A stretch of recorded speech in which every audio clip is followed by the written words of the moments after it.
दिवसाची सुरुवात येशूबरोबर. आम्ही आमचं गाव जे आहे हे समुद्रकिनारी आहे आणि बऱ्याच वेळेस आम्ही कधीतरी थोडंसं अंतर आहे, परंतु आम्ही कधी बऱ्याच वेळेस त्या ठिकाणी जात असतो. आणि ज्यावेळेस त्यांचं ते मच्छी पकडतात, मच्छी पकडणारे असतात जे कोळी, ते आपली बोट समुद्रामध्ये घेऊन जातात आणि ते एका विशिष्ट ठिकाणी जातात. त्या ठिकाणी ते त्या पाण्याचा अभ्यास करतात. पाण्याकडे बघत राहतात ते आणि नंतर त्यांना अंदाज घेतात की कुठल्या ठिकाणी मासे येतील. आणि मग एक चारी बाजूनी ते बोट आपली लावतात आणि चारी बाजूने ते जाळं असे ते एक लाईन असते, दोरी ती करतात आणि बरोबर त्याच ठिकाणी ते जाळी टाकतात. अगोदर अंदाज घेतात.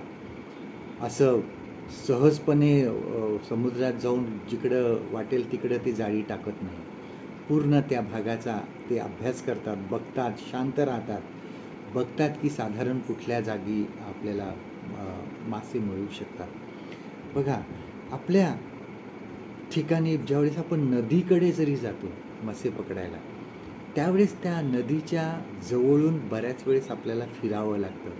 एक अंदाज घ्यावा लागतो की कुठल्या ठिकाणी मासे आहेत, कुठल्या ठिकाणी मी शांतपणे जाईन आणि मग त्यांना पकडू शकतो.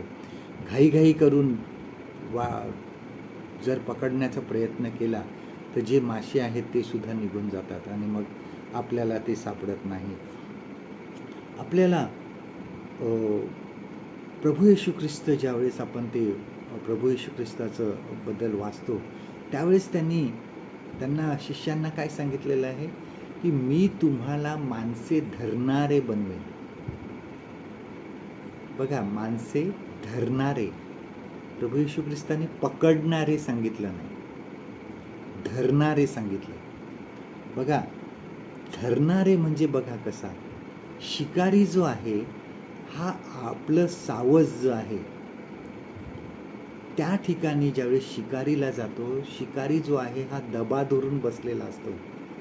काही वेळा तर काही दिवस ते त्या ठिकाणी बसतात, निरीक्षण करतात जंगलाचं, कुठल्या क्षणी कुठली शिकार येईल, कुठल्या वेळेला येते आणि कुठल्या ठिकाणी ते आम्हाला ते पकडावं लागेल, अशा प्रकारे तो पूर्ण अभ्यास करून आणि मग ते त्या ठिकाणी ते सावज धरलं जातं.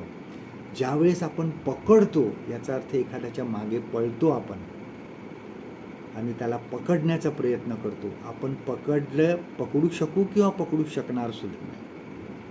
अशा वेळेस ते आपलं सावज आपल्यामधून निघून जाईल. आपण माणसे धरणारे आहोत.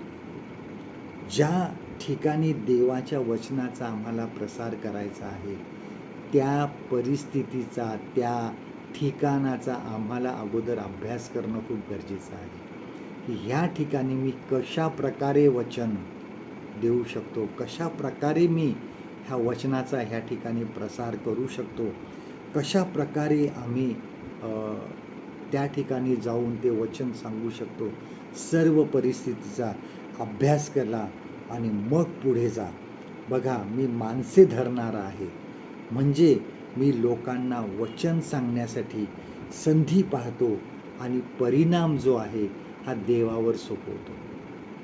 आजचं देवाचं वचन आपल्यासाठी हे आहे, मत्ते शुभवर्तमान ह्याचा 4था अध्याय आणि 21 वचन, मॅथ्यू चॅप्टर 4 अँड वर्स 19. त्याने त्यास म्हटले, माझ्या मागे चला, म्हणजे मी तुम्हास मनुष्य धरणारे करीन. परमेश्वर करो आजचा दिवस तुमचा आशीर्वादित करो.